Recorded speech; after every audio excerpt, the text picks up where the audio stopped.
भाइयों बहनों साथियों, स्वागत है आप सबका मेरे यूट्यूब चैनल इजी गार्डनिंग में।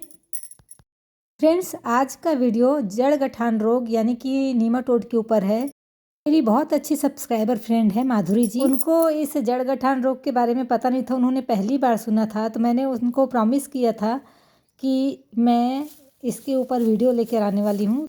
साथियों, यह वीडियो थोड़ा सा अलग होने वाला है क्योंकि मैं इसमें अपने एक सब्सक्राइबर हैं बाला देवांगर जी, तो बालाजी के द्वारा दी गई जानकारी के आधार पर मैं इसे आप लोग के सामने प्रस्तुत कर रही हूँ। जो फ्रेंड मेरा वीडियो रेगुलर देख रहे हैं उन्हें पता होगा कि इसके पहले मैं एक नीमाटोड के ऊपर वीडियो बना चुकी हूँ जो कि मेरे सेम के पौधों में लग चुका है। उसका मैं ट्रीटमेंट भी कर रही थी। साथियों, ट्रीटमेंट के बाद सेम की जड़ का क्या हालत है उसे भी मैं आज दिखा रही हूँ आप लोगों को। देखिए, यहाँ पर मैं एक लकड़ी से ही यहाँ की मिट्टी हटाकर दिखा रही हूँ क्योंकि मैं खुरपी इस्तेमाल नहीं करना चाहती।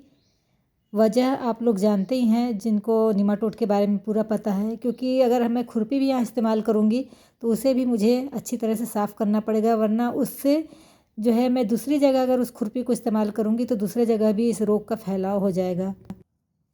आप इस जड़ को देख सकते हैं कि नीमाटोड का असर इसमें कम तो हुआ है पर 100% ठीक नहीं हुआ है। वरना मैं स्टार्टिंग में दिखाई थी आप लोगों को जो चित्र, उसमें कितना ज़्यादा नीमाटोड का असर हुआ था। आप खुद कंपेयर कर सकते हैं कि शुरुआत में जो मैं चित्र दिखाई थी और इसमें दोनों में काफ़ी अंतर है। लेकिन फिर भी मैं इसे अपनी पूरी सफलता नहीं कह सकती, मुझे इस पर अभी और काम करना है। साथियों, बालाजी मेरे ऐसे सब्सक्राइबर हैं जो यूट्यूब छोड़ चुके हैं। मतलब यूट्यूब देखते ज़रूर हैं परंतु वो यूट्यूब में कमेंट करना छोड़ दिए हैं और हमेशा हमेशा के लिए छोड़ दिए हैं। इसीलिए वे व्हाट्सएप के ज़रिए मुझे मैसेज करके इसकी जानकारी दिए थे। हालांकि जानती मैं भी थी क्योंकि नीमाटोड का अटैक पहली बार नहीं हुआ है मेरे पौधे पर। इसके पहले मेरे भिंडी के पौधे में भी नीमाटोड लग चुका था। उस समय मैं उस पौधे को उखाड़ कर फेंक दी थी। और साथियों, नीमाटोड से ग्रसित पौधे को उखाड़ कर फेंकना ही एकमात्र सॉल्यूशन होता है, लेकिन उसके बाद मिट्टी का ट्रीटमेंट करना होता है।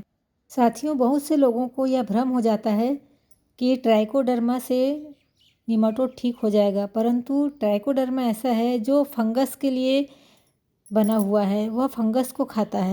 इसीलिए मैं भी जानती थी और ट्राइकोडर्मा के साथ साथ मैं दूसरे ट्रीटमेंट पर भी इसमें लगी हुई थी, क्योंकि जानती हूँ कि ट्राइकोडर्मा केवल फंगस को खा सकता है और नीमाटोड एक फंगस नहीं है।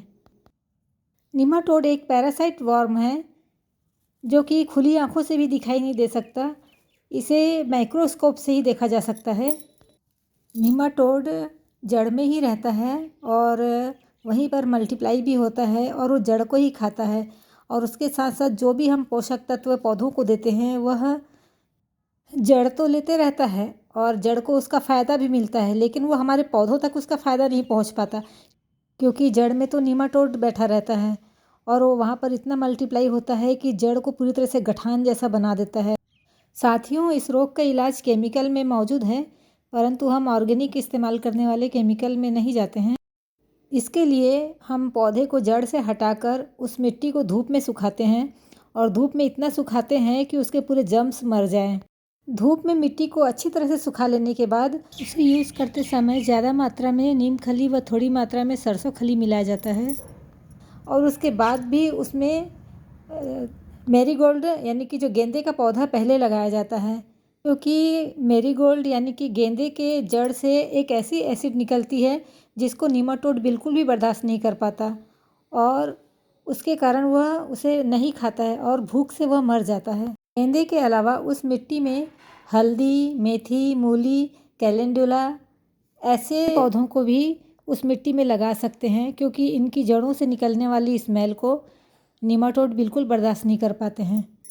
साथियों, उदाहरण के लिए यहाँ पर मैं हल्दी का जो पौधा दिखा रही हूँ यह मेरा नहीं है, बालाजी का ही है।